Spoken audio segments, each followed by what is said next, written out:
नमस्कार, मैं डॉक्टर रवि राय आप सभी दर्शकों का हार्दिक स्वागत करता हूं। प्रिय दर्शकों, इस कार्यक्रम में हम बात करेंगे गुरु पर्वत के बारे में। जैसा कि मैंने आपसे पूर्व में भी कहा था कि मैं आने वाले समय में हस्तरेखा पर भी बात करूंगा और कुछ दर्शकों की लगातार यह मांग भी थी कि गुरु जी हमें हस्तरेखा के बारे में भी कुछ बताइए। तो इसकी शुरुआत हम कर रहे हैं गुरु पर्वत से और आज हम गुरु पर्वत के बारे में जानेंगे कि गुरु पर्वत क्या होता है, गुरु पर्वत से विचारणीय बिंदु क्या है और यदि गुरु पर्वत उन्नत हो तो उसका क्या प्रभाव दृष्टिगोचर होता है और यदि गुरु पर्वत अविकसित हो तो क्या परिणाम मिलते हैं।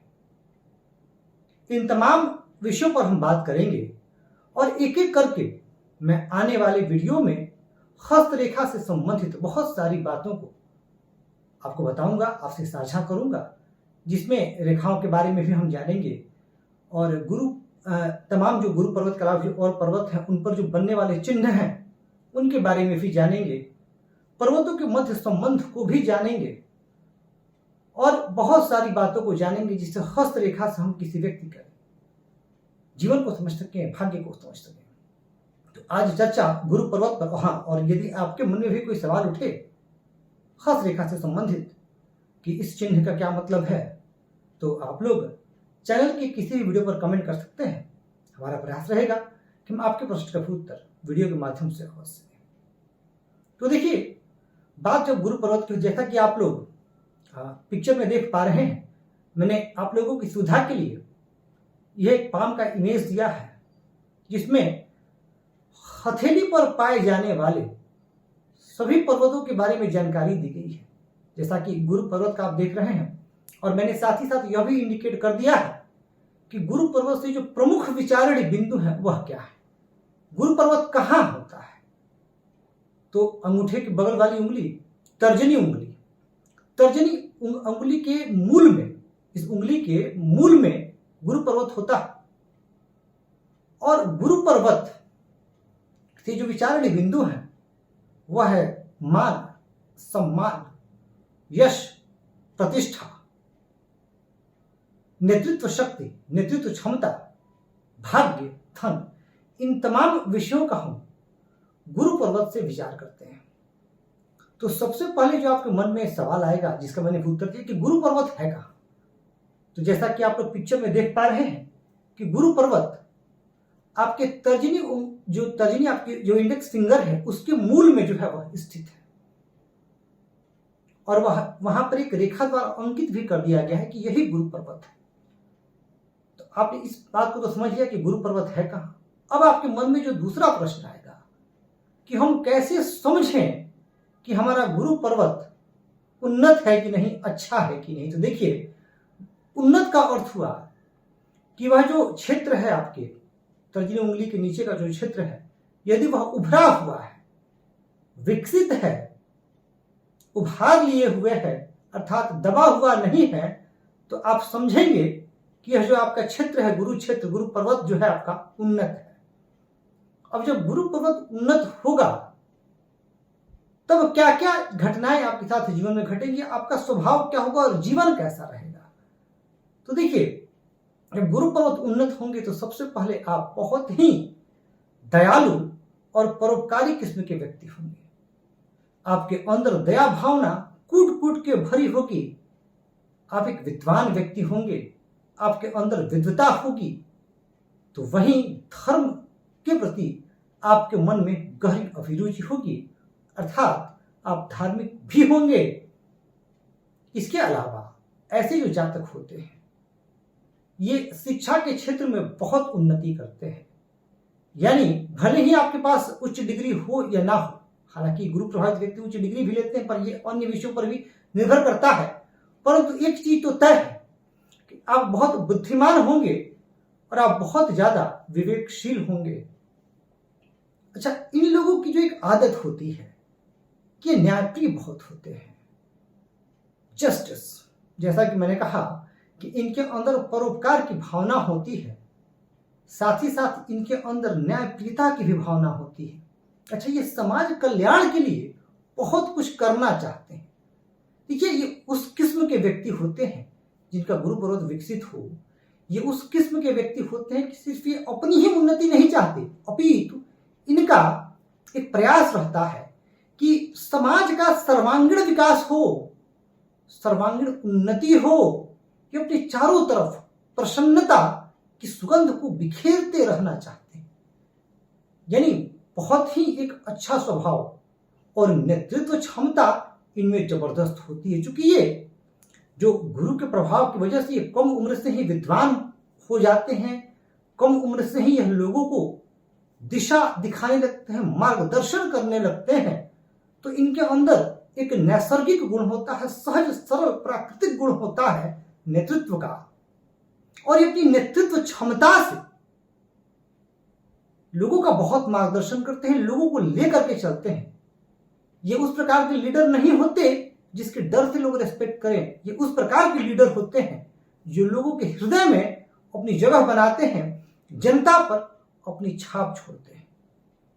ये किसी भी फील्ड में हो, पर यदि गुरु पर्वत उन्नत है तो ऐसे लोगों को सहज ही पहचाना जा सकता है इनकी प्रसिद्धि के द्वारा, इनके व्यक्तित्व के द्वारा। जो इनका व्यक्तित्व होता है वह चुंबकीय होता है। ये चुंबकीय व्यक्तित्व के धनी होते हैं और अच्छे परामर्शदाता होते हैं। जी हाँ, दूसरों को परामर्श देने में ये कुशल होते हैं और अच्छी सलाह देते हैं। और इनके परामर्श से मैंने बहुत लोगों की देखा है, हथेली में इनका गुरु अच्छा हो, भले ही ये इनका जीवन स्तर जो भी हो, पर ये जो दूसरों को सलाह देते हैं, जो दूसरों को परामर्श देते हैं, इनकी परामर्श पर यदि कोई अमल कर ले तो उसका जीवन बहुत उन्नत हो जाता है। गुरु भाग्य के कारक हैं। अब भाग्य से मिलने वाली जो चीजें हैं, जैसे अच्छे परिवार में जन्म होना, अच्छा वैवाहिक जीवन होना, अमूमन जिनके गुरु पर्वत अच्छे हों और अन्य पर्वतों का भी सहयोग मिले, जिस पर मैं आगे और भी बात करूंगा। जैसे अगर पुरुष है तो उनका शुक्र अच्छा हो, जैसे कि आप देख भी पा रहे हैं, जैसा कि मैंने आपको इमेज में दिखाया कि शुक्र पर्वत कहाँ है, गुरु पर्वत कहाँ है, बुध कहाँ है, सभी पर्वतों को मैंने बता दिया है, ताकि अगर बीच बीच में कोई और अन्य पर्वत की भी बात करूं तो आप एक बार समझ सकें कि ये पर्वत कहाँ है। तो अमूमन जातक का जो जीवन है वह सुखी होता है, यानी बहुत अच्छे गुण पाए जाते हैं यदि गुरु पर्वत उन्नत हो तो। अब उन्नत का अर्थ मैंने आपको बता दिया कि उभरा हुआ। हाँ, अब बात कर लेते हैं कि यदि गुरु पर्वत अविकसित हो तब क्या, यानी थोड़ा दबा हुआ हो, तब क्या प्रभाव दृष्टिगोचर होंगे। तो देखिए, सिंपल सी बात है कि ऐसे जातक में आत्मविश्वास की कमी होगी, क्योंकि गुरु आत्मविश्वास के कारक है। जिनके गुरु अच्छे होते हैं वो आत्मविश्वासी होते हैं। पर यदि गुरु पर्वत उन्नत ना हो, दबा हुआ हो, उस स्थिति में ऐसे जातक अपने ऊपर कॉन्फिडेंस नहीं रख पाते। इन्हें लगता है कि पता नहीं लोग क्या सोचेंगे, ये काम करना ठीक रहेगा कि नहीं रहेगा। यानी किसी भी कार्य को करने से पहले ये जरूरत से ज्यादा चिंता और जरूरत से ज्यादा सोच विचार करते हैं। नकारात्मक दृष्टिकोण, जहां गुरु का अच्छा होना, गुरु पर्वत का अच्छा होना जीवन में एक सकारात्मकता देता है, एक अच्छी दिशा, अच्छी सोच प्रदान करता है। वही गुरु पर्वत यदि उन्नत ना हो, फिर उस परिस्थिति में ऐसे जातक के मन में कई बार हीन भावना, नकारात्मक सोच, ये स्थितियां भी जो है वो उत्पन्न हो जाती है। जिनका गुरु पर्वत अविकसित हो, ऐसे जातक अमूमन नेतृत्व के गुणों से परिपूर्ण नहीं होते। ये दूसरे के अनुयायी बन जाते हैं। हाँ, फॉलोवर ये अच्छे बनते हैं यदि जिनके गुरु अविकसित हों, और यदि आप उन्हें कुछ दिशा निर्देशन दें तो उसका ये अच्छे से पालन करते हैं। इस बात पर भी निर्भर करता है कि शनि की स्थिति कैसी है, शनि पर्वत की। इसके अतिरिक्त इनके जीवन में भाग्य का उस प्रकार, देखिए सहयोग तो मिलता है, पर भाग्य का उस प्रकार से सहयोग नहीं मिल पाता जितना मिलना चाहिए। यानी इन्हें मेहनत बहुत ज्यादा करनी पड़ती है। थोड़े चिड़चिड़े स्वभाव के होते हैं, और गुरु जिनका अविकसित हो, ऐसे जातक कई बार अपना फ्रस्ट्रेशन घर पे निकालते हैं, परिवार पे निकालते हैं। परिवार में कई बार ये डिक्टेटर बनने की भी कोशिश करते हैं। जरूरत से ज्यादा रोक टोक घर के सदस्यों पर, जरूरत से ज्यादा उनके जीवन में हस्तक्षेप, उन्हें दिशा निर्देशन देना, ये परिस्थितियां भी निर्मित होती हैं। तो ये तो आपने समझ लिया कि जब गुरु पर्वत अविकसित हो, यानी थोड़ा दबाव हुआ, उन्नत हो। अब कई बार ऐसी भी परिस्थितियां होती हैं, ऐसी भी आपने हथेली देखी हो, जहां गुरु पर्वत जरूरत से ज्यादा उन्नत हो जाता है। एक तो हुआ सामान्य उन्नत, जो बहुत श्रेष्ठ माना जाता है। एक आपने देखा होगा, कई हथेली ऐसी होती है तर्जनी उंगली के जो मूल में, कि वहां का जो क्षेत्र होता है वह अतिरिक्त उभार लिए होता है। जैसे आप किसी की हथेली देखेंगे तो वो सहज ही दिख जाएगा कि बहुत ज्यादा उठा हुआ है, इतना उठा हुआ नहीं होना चाहिए। जिनका गुरु पर्वत जरूरत से ज्यादा उन्नत होता है, वो लोग थोड़े अभिमानी किस्म के हो जाते हैं, थोड़े घमंडी किस्म के हो जाते हैं, थोड़े उनका जो रवैया है वह तानाशाही हो सकता है। तो कई बार ऐसे लोगों को यह लगता है कि वो जो सोच रहे हैं वही सही है और औरों को उनकी बात माननी ही चाहिए। देखिए, मैं श्रेष्ठ हूं यह जानना, हो सकता है कि आपका कॉन्फिडेंस हो, आत्मविश्वास हो, सिर्फ मैं ही श्रेष्ठ हूं यह समझना अभिमान है।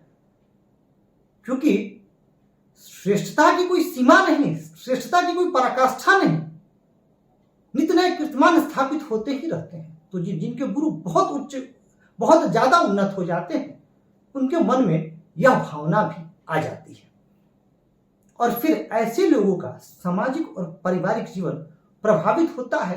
अति महत्वाकांक्षी होते हैं और अन्य पर्वतों का सहयोग यदि नहीं मिलता है तो उस स्तर की सफलता भी नहीं मिल पाती है उन्हें, और फिर ये निराशा में चले जाते हैं।